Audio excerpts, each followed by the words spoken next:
మరి దేశవ్యాప్తంగా ఈ చర్చ జరుగుతుంది. మన తెలంగాణలో కూడా ఈ చర్చ జరగాలి. తెలంగాణ నుండి మనం ఒక ఒపీనియన్ ఇవ్వాలి కేంద్ర ప్రభుత్వానికి అన్న ఉద్దేశంతో ఇవాళ ఈ రౌండ్ టేబుల్ సమావేశం ఏర్పాటు చేయడం జరిగింది.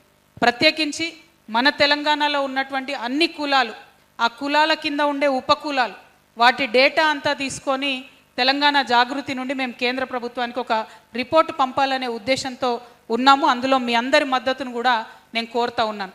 వాస్తవానికి ఇది ప్రభుత్వాలు చేయాలి.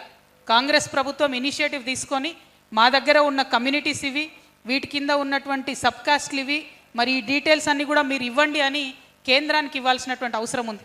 వారు ఆ అడుగు వేయడం లేదు. అందుకనే ఒక బాధ్యత గల సంస్థగా ఆ ఎక్సర్సైజ్ మేము చేద్దాం అనుకుంటా ఉన్నాం. మనందరి ఒపీనియన్స్ కూడా తీసుకొని ఏ విధంగా చేస్తే బాగుంటుంది అనేటటువంటి ఒక డీటెయిల్డ్ రిపోర్ట్ని కూడా కేంద్రానికి పంపుతాం. మన తెలంగాణలో ఏది ఇవాళ ఆలోచిస్తామో భారతదేశం రేపు ఆలోచిస్తుంది. So Telangana thinks first, India follows next. కాబట్టి ఈ రౌండ్ టేబుల్లో తెలంగాణ నుంచి మనం ఖచ్చితంగా మన బలమైనటువంటి ఒపీనియన్స్ ఇద్దాం.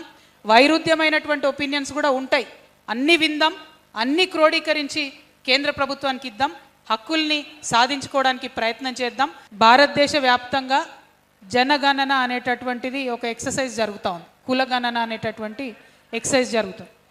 సెన్సెస్ వాస్తవానికి 2011లో జరిగింది. ప్రతి 10 సంవత్సరాలకు జరగాలి అంటే 2021లో జరగాల్సి ఉండే. కానీ 2021లో కోవిడ్ వచ్చిందని చెప్పి జనాభా గణన చేయకుండా వదిలేయడం జరిగింది.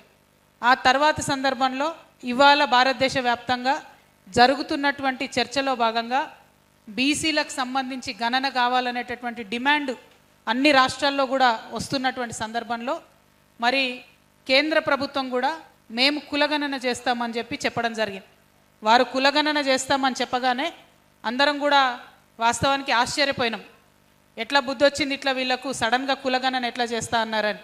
ఎందుకంటే కులాల వారీగా గణన చేసినప్పుడు భారతదేశంలో ఉన్నటువంటి కమ్యూనిటీస్ అన్నిటి గురించి ఒక్కసారి లెక్క నిగ్గు తేల్చుకున్నప్పుడు వారికి ఇస్తున్నటువంటి బడ్జెట్ ఎంత, వారికి వస్తున్నటువంటి ఉద్యోగాలు ఎన్ని అనేటటువంటి ప్రశ్నలు సాధారణంగానే వాటిని వెనక నుండి బయలుదేరుతాయి. కాబట్టి మరి కులగణన అనేది మంచి కాన్సెప్ట్ అని అందరు కూడా సంతోషించినాం.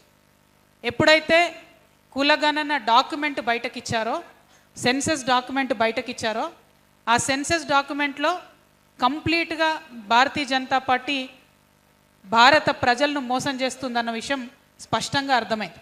ఎందుకంటే ఎస్సీ ఎస్టీ 2 కేటగిరీస్ పెట్టారు, ఇంతకుముందు లాగానే రాజ్యాంగంలో ఉంది కాబట్టి.